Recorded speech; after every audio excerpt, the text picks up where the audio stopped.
Howdy folks, Brian Cusco here at Triple B, and today we're going to be talking with Claudius, better known as the Snake Father. And we've been meaning to do this interview for at least a couple years now, so I'm glad to finally be able to do it with him. You're watching Triple B TV.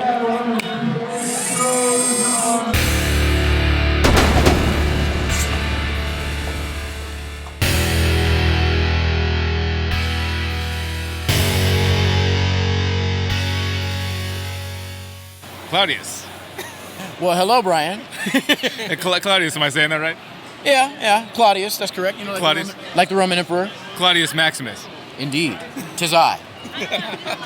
Okay, full disclosure, we just did a full interview, and the camera wasn't recording. It was awesome and great. Well, hey, the energy's still here. We're able to do it over. Yeah. And everybody that's here at home watching, we're going to do it again for you. So stay tuned. So how did you get into what you do, Snake Father? Honestly, it was by chance. Becoming the Snake Father was me finding a way to really incorporate my passion for these animals and my job, which is working in entertainment. So I've been working in music video and entertainment production for a handful of years now. And working in that, I've had some people find out that I had reptiles at home and that I, was more than willing to incorporate them into productions. And by chance, I got the opportunity to bring snakes for a music video, and they got put into that and just networked with people over the years and built up a rapport, and I became the Snake Father. What was that first music video? That first music video that I brought snakes to was for Paris Hilton and Kim Kardashian. It's called Best Friend's Ass. It's a spoof, and it's kind of goofy. You see Paris Hilton standing in the bathroom with a snake draped over her shoulders. She's like applying her makeup and like acting as if there's nothing there. From there, I've been able to work with a number of big name artists like T-Pain, Kehlani, Tyga, and then a number of like models like Amber Rose, people like that. And it's been interesting because a lot of times these people actually have never can you talk straight? They've never interacted with reptiles before. Maybe they've seen them on TV. They've seen them at the zoo behind glass, but they've never actually had a hands-on moment or interaction with them. And I'm grateful that I have the opportunity to be able to provide that. Because a lot of times the general public will see these animals in a negative light. Like they're going to look at a snake and say, okay, it's dangerous. It's going to bite me. Maybe it's venomous. It's going to try and kill me. And they vilify them. They see them in just a negative light all around. And my goal is to try and make sure that people see them in a more positive light. If nothing else, neutral. I want them to be able to respect the animals for what they are and know that they do serve purpose in this world. And what is the main purpose? Like somebody asks, what is the purpose of snakes in this world? Like what answer do you usually give them? The answer that I usually give them, they have their role in nature. They are a predator that takes care of pests, a pest species which would be rodents. And here in our hobby, they also provide us with a level of either emotional support or an interest which can go down a whole rabbit hole with genetics and breeding and all of that. It's just so many things that a snake can do for each individual person. And I love that. Because, they can fill a void that another animal can't in some ways. How long have you been working with reptiles, or how long have reptiles been in your life? Reptiles have been in my life since I was a toddler. I was literally the kid that was in the backyard catching lizards and bugs and all kinds of stuff. And I never outgrew it. I went all through college, and I got my degree in biology and environmental science, and I've always wanted to work with animals. I did some undergraduate research with animal behavior, specifically with fish and reptiles. So snakes and other reptiles have always played a large role in my life. They've had a large influence. I know you're a California native, except for your time at the college. Yeah. Where do you think if you weren't born and raised out here, if you weren't a native to LA, do you think you would have made your way out here to find yourself into production stuff? Like you say, lived in the Midwest. Would you think that you would have made your way out here to do what you do now? Potentially. I definitely feel like this was my path.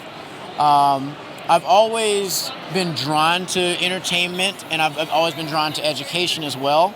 And Los Angeles, Hollywood is a hub for entertainment. So I probably would have found my way out here eventually, by some way or another. And since you are out here doing this, do you have an agent, or how do you make contact with the different productions that you're going to be working on?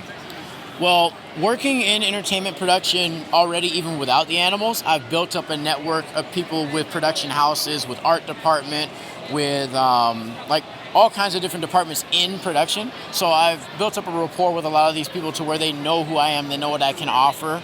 And then once I've worked with a couple of different groups of people, word of mouth just spreads like wildfire.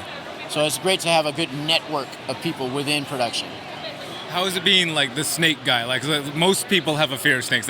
You're in the minority if you're like, oh, the snake, that's cool. The majority of the public is afraid, which is great. The work you're doing is kind of alleviating some of that. But how does that feel to be the guy on production? Do you get any weird things from people because like, oh, you're the snake guy? Like, well, it's usually met with a lot of curiosity, especially if I don't have an animal with me, So people will come up to me, ask me all kinds of animal questions. They'll ask me snake questions. They'll want to see if I can, prove or disprove the myths that they've heard and all the misconceptions and stigmas that they may have grown up believing. So I tend to be the snake encyclopedia for a lot of people who aren't really well versed on the reptiles on the production side of things. And I'm perfectly fine with that. I mean, I enjoy when people come up to me and they ask questions. But I mean, I like when somebody picks my brain. It means that they're actually genuinely interested in learning instead of just being on the surface level. Because there's so many people who might just look at a snake or they might want to take a quick picture and it's a cheap thrill. If you go into more depth, it's a lot more fulfilling and worthwhile. how much work do you end up doing without snakes? Like, have you done extra work? I know you said you're a SAG actor and you're on the union. Like, do you do stuff where you're in the films? Absolutely. So as a SAG actor, I do principal commercial work, and then I've also done plenty of background work. I mean, just like any other actor has. But in the acting realm, I've been in a couple of like Capital One commercials where I was principal. I've been in a Burger King commercial where I was principal. A couple of TV shows, things like that. But like acting is definitely something that's been interesting. It's not for the weak, because there's a lot of people who say I'm a part-time actor, but then I'm also busting tables and this and the other, because it's a numbers game.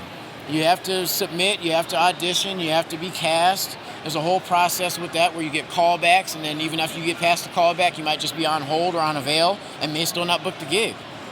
And even if you have a look, you still got to be able to play the part.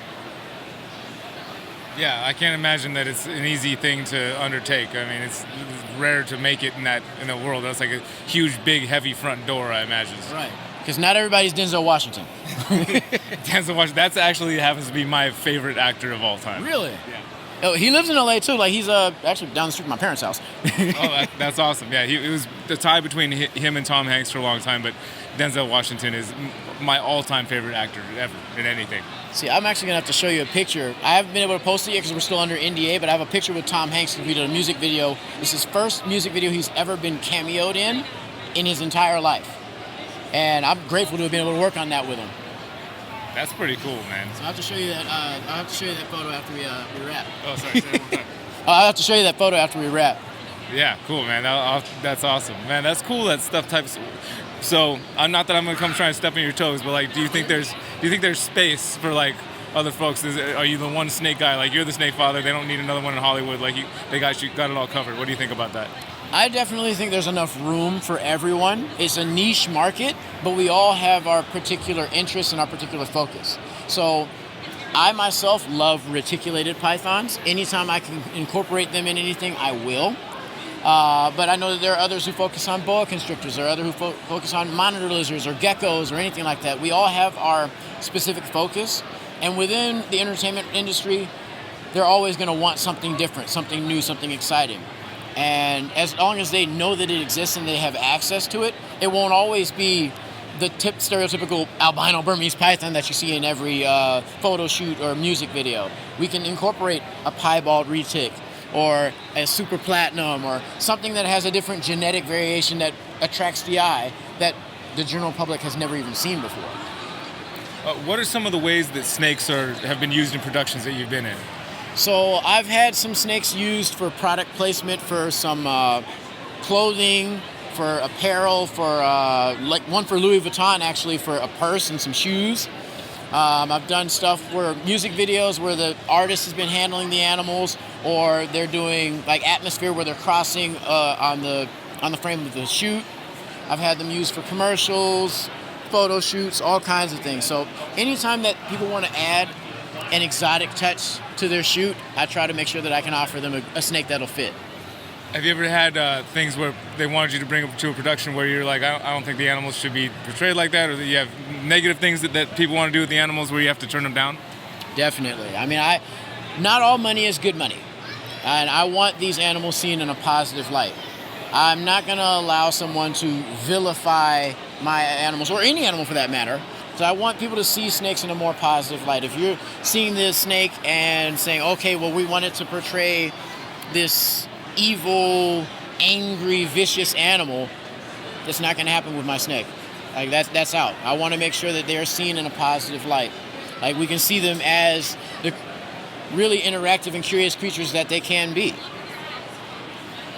Dude, so I just gotta say, like, this is our second time running through this, and you still got the same energy, and it just feels so genuine still. You know, the years I've known you and seen you, you always have that. You're carrying that like positive energy, and it's just like pouring from your spirit. And the fact that you still have it, like we've run through a number of these questions at the same time, but it still feels like they're so like you're talented. You're talented, and it's like coming from a genuine place. It's awesome to see. Like I've all the times I've seen you, it's a different level now where I'm seeing like you're able to actually like just conjure it and keep it like raw and fresh and real and good. That's awesome, man. Thank you. I appreciate that, because I mean, like for me, this is what I live for. I love being able to share my knowledge, my passion, my experience with these animals with others. Like that's what lights up my life. That's what gives me the energy. That's what is really the most fulfilling. Because like every interaction that we have with these animals is very unique, and it's just something that keeps me going. Like it puts a smile on my face. You know, I wake up every day knowing that I get to interact with these beautiful creatures, and I get to share that interaction with others. Yeah, it's awesome, man. It's permeating from your soul. Dude, is there anything that you'd like to say to our audience before we wrap this up? If you don't like snakes, at least give them the opportunity where you can have a neutral approach. Just appreciate them from afar. Also, if you don't already, please follow me on social media. I am The Snake Father, spelled just like it shows on my shirt. And if you are looking to book animals, specifically reptiles, whether it be snakes, chameleons, anything of that nature, I do offer them for rental for photo shoots, music videos, productions, parties, anything that you can think of where you want something slithering in there, I'll provide it to you. There she goes. Awesome, man. Well, I appreciate you coming and standing with me. I'm glad we finally got a chance to do this, man. Really appreciate it. I appreciate that more than you know. Thank you guys for tuning in today. As we do with all of our Triple B TV guests, we're going to be having a Zoom call with Claudius tonight. If you'd like to zoom in there and pick his brain a little bit, we invite you to do so and click the link down below. If we don't see you tonight, we'll be a little sad, but we will see you next week right here on Triple B TV. Y'all take care.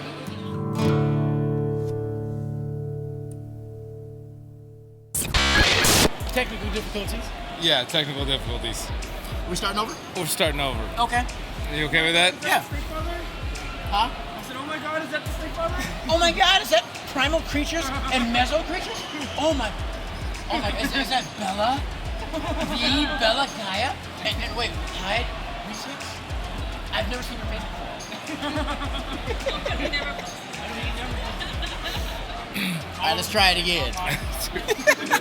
Hey, All right. I'm used to doing multiple takes of things, so that's fine. All right, sweet.